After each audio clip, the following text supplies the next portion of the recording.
Good morning second semester honours student. তোমাদের আজকে আমাদের দ্বিতীয় ক্লাস। আজকে আমরা আলোচনা করব importance of pest control and biological control of paste.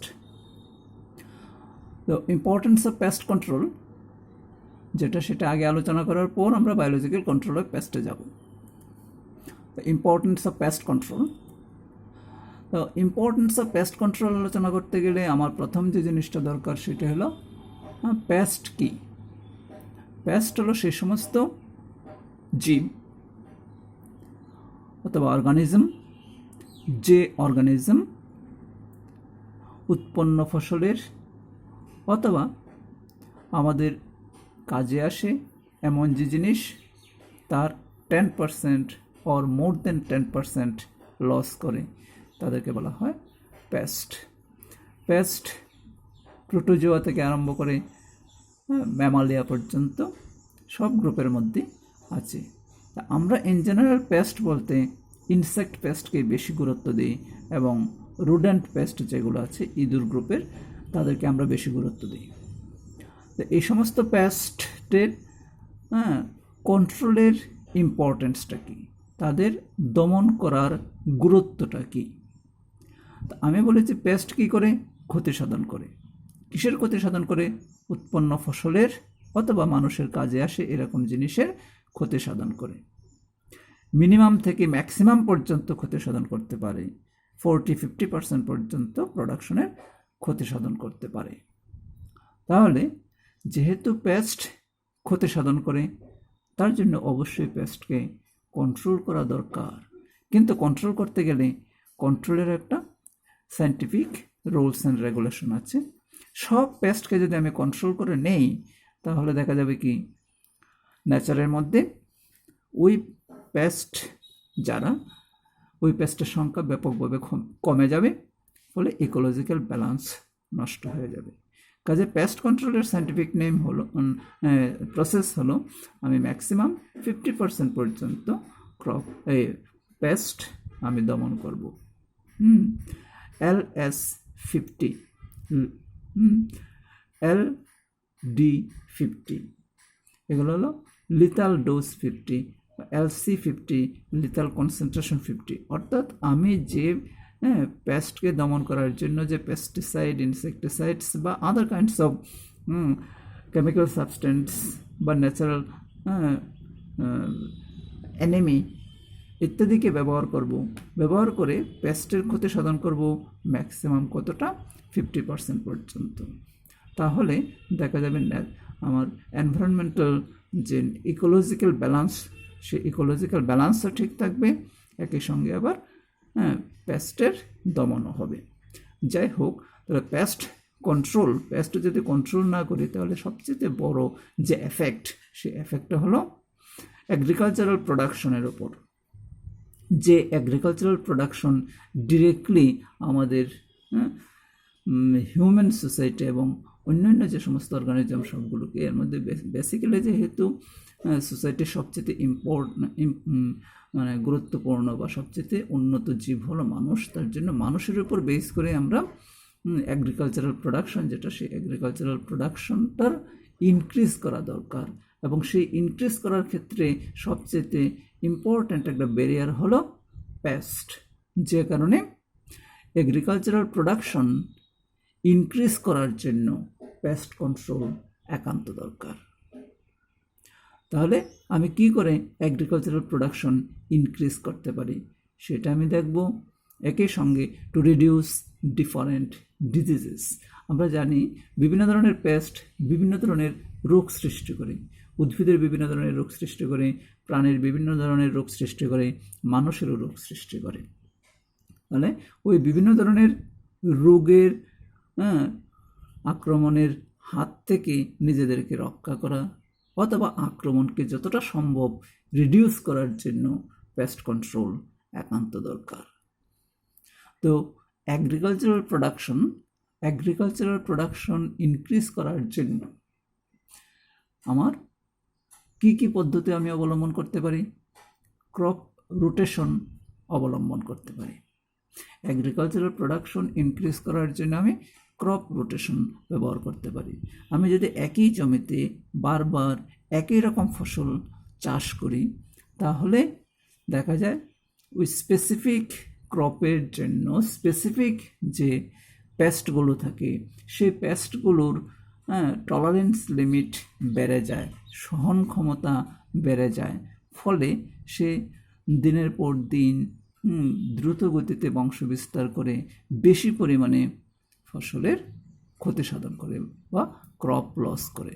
তার জন্য আমি একই জমিতে বারবার যদি একই রকম ফসল চাষ না করে বিভিন্ন ধরনের ফসল চাষ করি তাহলে দেখা যাবে যে ফসল উৎপাদন বাড়বে। That means agricultural production increase হবে, 1 নম্বর পয়েন্ট। 2 নম্বর, বাই ফ্যালো। ফ্যালো মানে পতিত রেখে দেওয়া। আমরা জমিতে যদি নন স্টপ বা জমিকে রেস্ট না দিয়ে কন্টিনিউয়াসলি আমরা জমিতে ফসল চাষ করেই যেতে থাকি তাহলে দেখা যাবে জমির উর্বরতা শক্তি আস্তে আস্তে কমতে থাকে। এখন উর্বরতা শক্তিকে বাঁচিয়ে রাখার জন্য মাঝে মাঝে গ্যাপ দিতে হয়, মাঝে মাঝে পতিত রেখে দিতে হয় জমিকে, তাহলে দেখা যায় যে ফসল উৎপাদন ভালো হয়। কাজে এগ্রিকালচারাল প্রোডাকশন ইনক্রিজ করার এটা আরেকটা পদ্ধতি। 3 নম্বর, বাই সোলারাইজেশন। এগ্রিকালচারাল প্লট যেগুলো থাকে, যে জমিগুলোতে এগ্রিকালচারাল ক্রপ প্রোডাকশন করা হয় সেই জমিগুলোকে সোলারাইজ করতে হয়। সোলারাইজেশন বা সোলারাইজ ব্যাপারটা হলো সূর্য, আমরা যখন জমি চাষ করব, চাষ করার সময় প্রথম চাষ দিয়ে তাকে কয়েকদিন প্রখর রৌদ্র খাওয়ানো।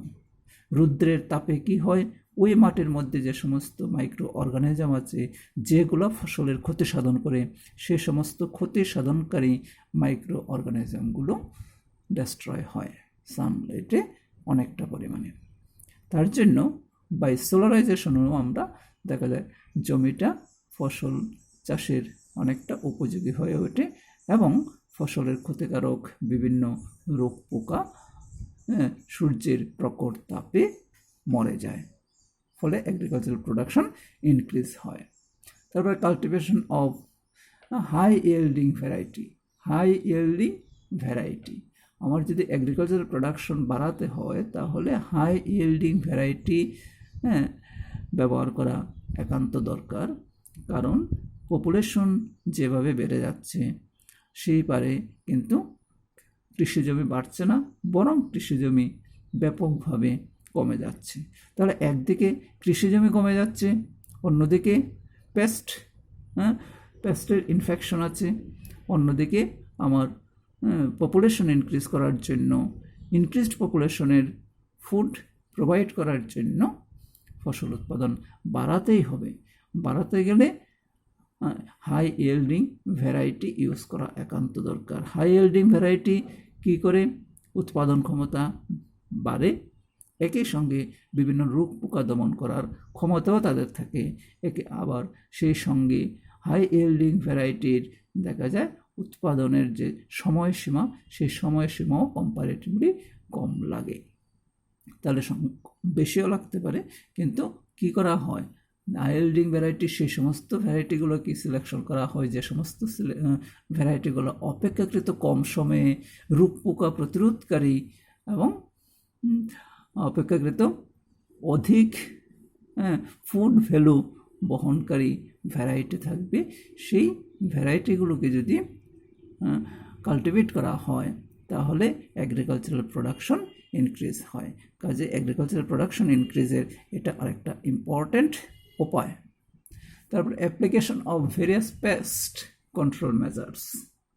এবার এটা হলো লাস্ট স্টেপ, যেখানে আমরা এগ্রিকালচারাল প্রোডাকশন ইনক্রিজ করতে পারি by application of various types of pest control measures. এর মধ্যে আছে biological control, integrated pest management system, physical mechanical control ইত্যাদি ইত্যাদি বিভিন্ন ধরনের প্রসেস আছে।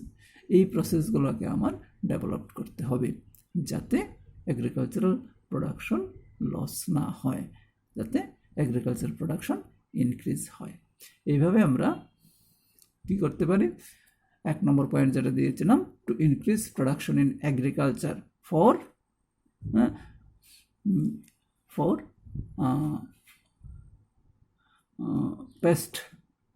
পেস্টের হাত থেকে আমরা রক্ষা পাওয়ার জন্য এবং এগ্রিকালচারাল প্রোডাকশনকে বাড়ানোর জন্য।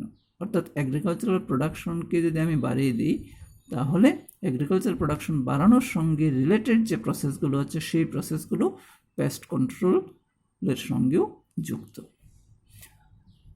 2 নম্বর পয়েন্ট, টু রিডিউস ডিফারেন্ট ডিজিজেস।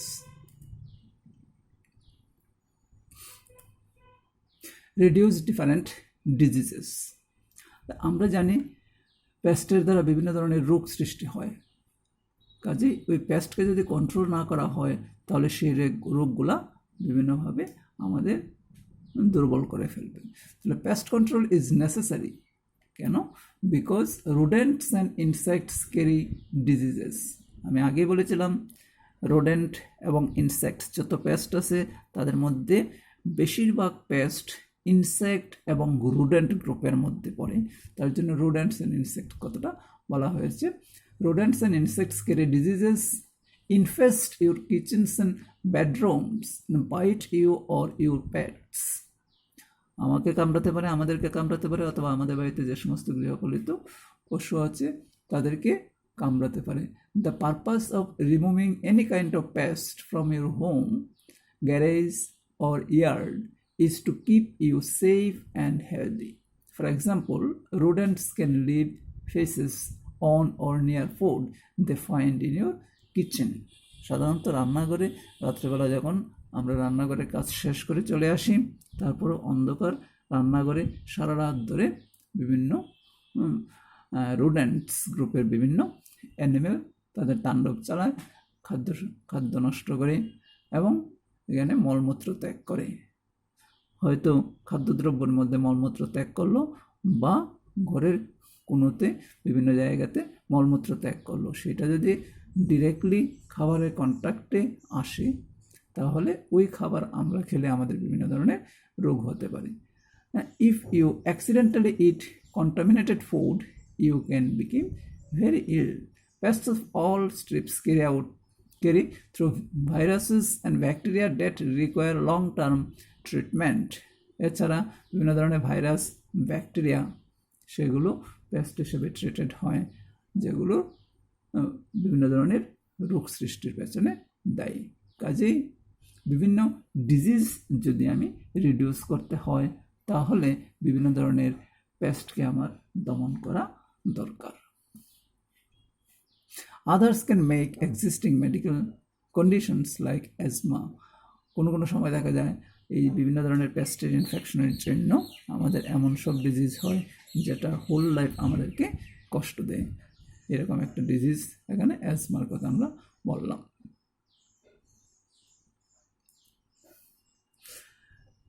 এছাড়া কি করতে হবে? To keep your family safe and sound. ফ্যামিলিকে সেফ অ্যান্ড সাউন্ড করার জন্য আমরা mice, cockroach and other can make a nest in your home before you know they are there. আমি জানার আগেই দেখা যায় আমাদের বাড়ির মধ্যে বাসা তৈরি করে ফেলে ককরোচ, মাইস এবং অন্যান্য বিভিন্ন pest. All it takes is 1 or 2 to start a colony. একটা দুইটা করে আস্তে আস্তে তারা কলোনি বা বিশাল বাসা তৈরি করে ফেলে।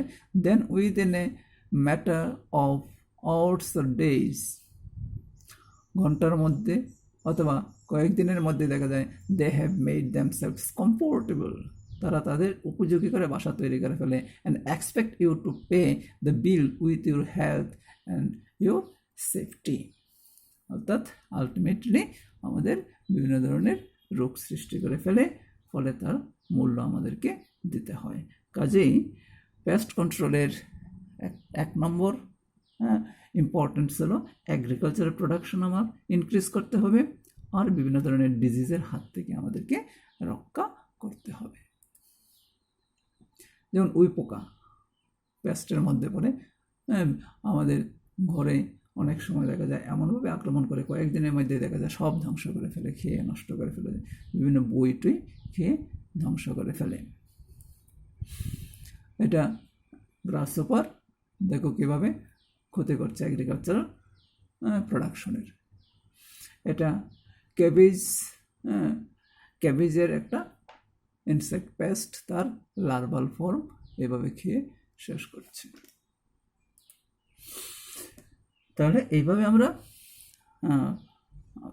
কি করতে পারি, পেস্ট কন্ট্রোলের ইম্পর্টেন্সের উপর এইভাবে আমরা আলোচনা করলাম। অর্থাৎ এটাতে সাধারণত ইম্পর্টেন্স অফ পেস্ট কন্ট্রোল এটা 2 নম্বর বা ম্যাক্সিমাম 3 নম্বরের প্রশ্ন থাকতে পারে, খুব একটা বেশি আলোচনা করার দরকার নেই। তার জন্য পরীক্ষাতে যেরকমভাবে প্রশ্ন আসতে পারে ঠিক এইভাবেই কিন্তু আমি এটা নিয়ে আলোচনা করলাম। Next, biological control of pest. কী করে আমি বায়োলজিক্যাল কন্ট্রোল করব পেস্টের? তাহলে পেস্ট আমি আগেই বলেছি যে paste is any organism that spreads disease, causes destruction or is otherwise a nuisance. Some examples এখানে দেওয়া হয়েছে, birds, rodents, ants, mosquitoes, flies, cockroaches, এগুলো সব হলো পেস্টের মধ্যে পড়ে। আরও অনেক পেস্ট আছে। তাহলে পেস্ট হলো সেই সমস্ত অর্গানিজম, যে সমস্ত অর্গানিজম কোনো না কোনোভাবে আমাদের ক্ষতি সাধন করে। এই সমস্ত পেস্টের কন্ট্রোলের জন্য বিভিন্ন প্রসেস আছে। সেই প্রসেসের মধ্যে বায়োলজিক্যাল কন্ট্রোল বা বায়োলজিক্যাল ম্যানেজমেন্ট সিস্টেমটা কম্পারেটিভলি আমার কাছে মনে হয় বেশি ইম্পর্ট্যান্ট। তো বায়োলজিক্যাল কন্ট্রোল অর্থাৎ বায়োলজিক্যাল সাবস্টেন্স দিয়ে পেস্টকে কন্ট্রোল করা, অর্থাৎ বিভিন্ন পোকামাকড় দিয়ে আমরা কন্ট্রোল করব। যেমন আমাদের ক্ষেত্রে তোমরা জানো যে 6th সেমিস্টারের স্টুডেন্টরা গাম্বোসিয়া ফিশ দিয়ে মস্কুইটো কন্ট্রোলের উপর কাজ করছে। তো গাম্বোসিয়া ফিশ অ্যানিমেল দিয়ে কাকে কন্ট্রোল করছে? মস্কুইটোকে কন্ট্রোল করছে। কাজে এটা a kind of biological control. তো বায়োলজিক্যাল কন্ট্রোল হলো সেই সমস্ত কন্ট্রোল পদ্ধতি যে পদ্ধতিতে আমি জীবিত জীব দ্বারা অন্য ক্ষতিকারক পেস্ট অথবা জীবের কন্ট্রোল করব, অর্থাৎ তাকে ধ্বংস করব। সেই যে প্রসেসটা, সেই প্রসেসটাকে বলা হয় বায়োলজিক্যাল কন্ট্রোল। তো বায়োলজিক্যাল কন্ট্রোল হলো manipulation of biological organisms to control pests, release of predators, parasites, disease of an insect or weed can be time consuming, expensive and difficult. প্রসেসটা, বায়োলজিক্যাল কন্ট্রোল প্রসেসটা ডিফিকাল্ট, টাইম কনজিউমিং, সময় লাগে বেশি, এবং তাতে খরচও বেশি করতে হয়। কারণ বায়োলজিক্যাল কন্ট্রোল প্রসেসটা ছোট্ট জায়গার মধ্যে অ্যাপ্লাই করতে গেলে সেটা সাকসেসফুল করা কঠিন হয়ে যায়। তাহলে করতে হবে বড় জায়গা নিয়ে। বড় জায়গাতে বায়োলজিক্যাল কন্ট্রোল করতে গেলে আমার টাইম কনজিউমিং প্রসেস এটা, এবং এক্সপেন্সিভ প্রসেসও। তার জন্য জেনারেল ফার্মার্স যারা আছে, এই জেনারেল ফার্মার্সরা এই প্রসেসটাকে অ্যাপ্লাই সাধারণত করতে চায় না। সাধারণ ছোটোখাটো ফার্মার্স যারা লার্জ স্কেলে প্রোডাকশন করে, তাদের ক্ষেত্রে বায়োলজিক্যাল কন্ট্রোল প্রসেস একটা ইম্পর্ট্যান্ট কন্ট্রোল প্রসেস। তাহলে বায়োলজিক্যাল কন্ট্রোলের যে আমরা সামান্য যদি হিস্ট্রি দেখি, তাহলে টার্ম যেটা biological pest control first used by Harry Scott Smith কবে করেছিল? 1919-এ meeting of the American Association of Economic Entomologists at California. তো এই 1919 খ্রিস্টাব্দে হ্যারি স্কট স্মিথ প্রথম এই বায়োলজিক্যাল পেস্ট কন্ট্রোল প্রথম ইউজ করেছিলেন। The first report of the use of an insect species to control an insect pest comes from Nanfangao Muzhuang plants of the southern region by Jihan, again botanist. Next, biological control started to emerge in 1817 in USA. First international shipment of an insect as a biological control agent was made by Charles V. Riley in 1873, shipping to France the predatory mites to help fight grapevine disease against phylloxera. The first importation of the parasitoid into US was Cotacea glomerata, imported from Europe to control cabbage white butterfly. এখানে দেখো ছবি, এটা হলো একটা insect, আমরা যেটাকে তোমার ঘোড়া ফড়িং বলি, সেটা আরেকটা পেস্টকে খেয়ে নিচ্ছে। তাহলে একটা অ্যানিমেল দিয়ে আরেকটা অ্যানিমেলকে আমরা দমন করছি। এটা পেস্ট, এই অ্যানিমেলটা পেস্ট, আর এটা হলো প্রেডেটর। প্রেডেটর পেস্টকে ধরেছে এবং খেয়ে নেবে, অর্থাৎ তার খেয়ে নেওয়া মানে তার হাত থেকে ফসলকে রক্ষা করা। নেক্সট হলো স্ট্র্যাটেজিস অফ বায়োলজিক্যাল কন্ট্রোল। তাহলে বায়োলজিক্যাল কন্ট্রোলের বেসিক স্ট্র্যাটেজি কীগুলো, কী কী? বায়োলজিক্যাল কন্ট্রোলের বেসিক স্ট্র্যাটেজি তিনটা।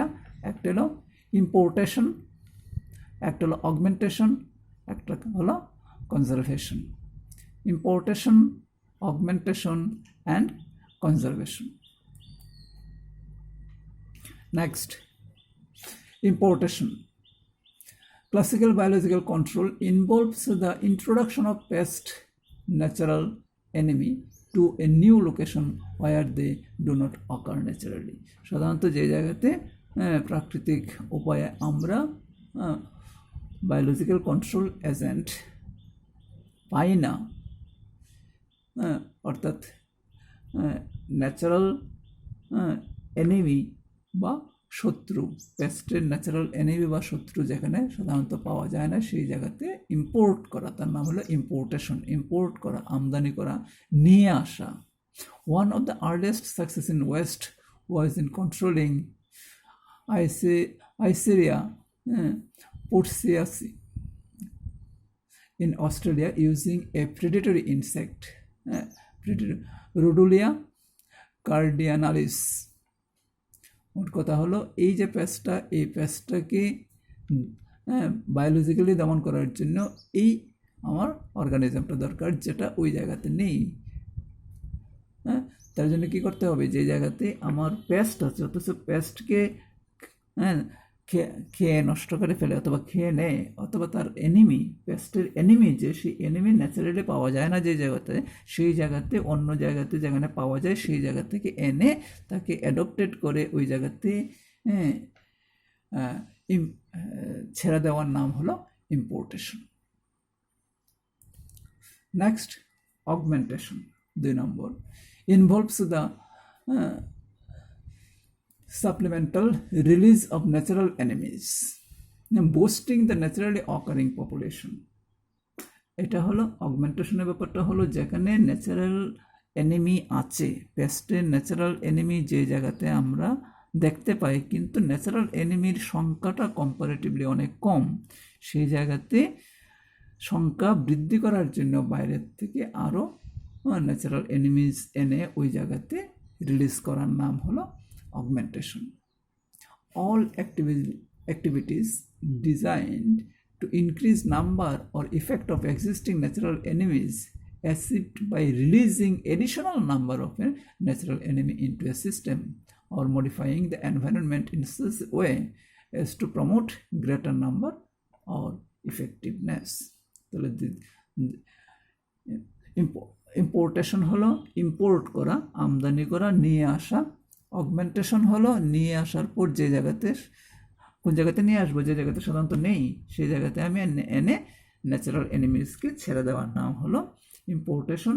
ছেড়ে দেওয়ার পর দেখা যায় কোনো কোনো জায়গাতে ন্যাচারাল এনিমিজ আছে পেস্ট কন্ট্রোলের জন্য, কিন্তু ন্যাচারাল এনিমিগুলো সংখ্যায় এত কম যে তারা ঠিকভাবে পেস্টকে নষ্ট করতে পারছে না, যে কারণে ওই জায়গাতে তার শক্তি আরও বাড়ানোর জন্য ন্যাচারাল এনিমিকে ওই জায়গাতে এনে আরও বেশি পরিমাণে ছেড়ে দেওয়ার নাম হলো অগমেন্টেশন।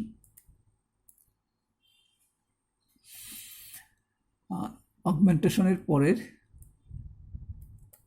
ব্যাপারটা হলো কনজারভেশন, সংরক্ষণ।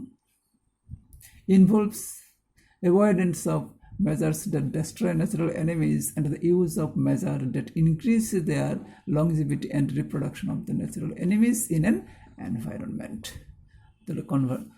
কনজারভেশনের মুখ্য উদ্দেশ্য, কনজারভেশন বা সংরক্ষণের মুখ্য উদ্দেশ্য হলো আমি যে ন্যাচারাল এনিমিসকে যে এনভায়রনমেন্টে এনে ছেড়ে দিলাম পেস্ট কন্ট্রোল করার জন্য, বায়োলজিক্যালি পেস্টকে কন্ট্রোল করার জন্য ন্যাচারাল এনিমি যাকে আমি এনে ছাড়লাম, যে জায়গাতে ছাড়লাম সেই জায়গাতে তাকে সংরক্ষিত করে রাখতে হবে যাতে তারা নষ্ট না হয়, মরে না যায়, অথবা বাঁচিয়ে রাখার জন্য যে যে সুইটেবল কন্ডিশন প্রোভাইড করা দরকার সেই সুইটেবল কন্ডিশনগুলোকে থেকে প্রোভাইড করে বাঁচিয়ে রাখার নাম হলো কনজারভেশন বা সংরক্ষণ।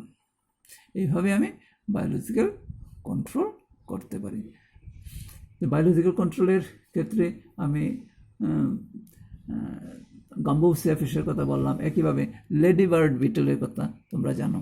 লেডি বার্ড বিটল এক ধরনের কচ্ছপের মতো দেখতে খুব ছোট পোকা, যে পোকাগুলা আমার ক্ষতি সাধন করে, সাধারণত গাছের পাতার নিচের দিকে ক্লোরোফিল অংশটাকে খেয়ে নষ্ট করে ফেলে। আবার তারা অন্য পেস্টকেও খাবার হিসেবে নেয়। যেহেতু অন্য পেস্টকে খাবার হিসেবে নেয় তার জন্য লেডি বার্ড বিটল এই দিক দিয়ে আমার biological control agent. Next, advantages of biological control. Biological কন্ট্রোলের অ্যাডভান্টেজগুলো কী কী? High level of control at low cost. Comparatively control, high level control process যেখানে কস্টিং কম্পারেটিভলি কম লাগবে। Very few harmful effects on man, environment, etc. Harmful effect মানুষ এবং এনভায়রনমেন্টের উপর কম্পারেটিভলি অনেক কম থাকে। Some natural enemies reproduce rapidly. কিছু কিছু ন্যাচারাল এনিমি আছে অথবা বায়োলজিক্যাল কন্ট্রোল এজেন্ট আছে যারা খুব দ্রুত গতিতে বংশ বিস্তার করে। তারপরে some natural enemies search out hosts. Host ছাড়া অন্য জিনিসগুলোকে খুঁজে। Some natural enemies survives even at low host densities. কোনো কোনো ক্ষেত্রে দেখা যায় যে হোস্ট ডেন্সিটি খুব কম থাকলেও ন্যাচারাল এনিমিগুলো সার্ভাইভ করে থাকতে পারে। এইগুলো হলো বায়োলজিক্যাল কন্ট্রোলের ইম্পর্টেন্ট এই অ্যাডভান্টেজেস। নেক্সট হলো ডিসঅ্যাডভান্টেজেস। ডাইরেক্ট পেস্টের ক্ষেত্রে বায়োলজিক্যাল কন্ট্রোল প্রসেসটা নট ইফেক্টিভ, খুব একটা ইফেক্টিভ হয় না। সাম level of damage occurs and must be acceptable. এই ক্ষেত্রে কিছু কিছু ড্যামেজ হতে পারে, এটাকে আমাদের মেনে নিতে হবে। Must be implemented over large areas. বিশাল, আমি আগে বলেছিলাম যে বেশি এরিয়া নিয়ে যদি কাজটা হয় তাহলে সেটা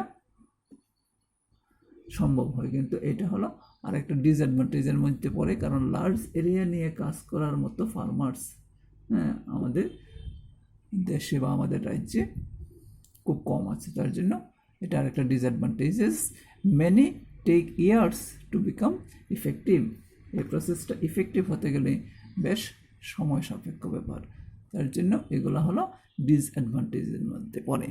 তাহলে বায়োলজিক্যাল কন্ট্রোল প্রশ্ন আসতে পারে, বায়োলজিক্যাল কন্ট্রোল কাকে বলে, বায়োলজিক্যাল কন্ট্রোল কীভাবে করা হয়, বায়োলজিক্যাল কন্ট্রোল ওয়ার্ডটাকে প্রথম ব্যবহার করেছিলেন, বায়োলজিক্যাল কন্ট্রোল প্রসেসটা ব্রিফলি ডেসক্রাইব করো।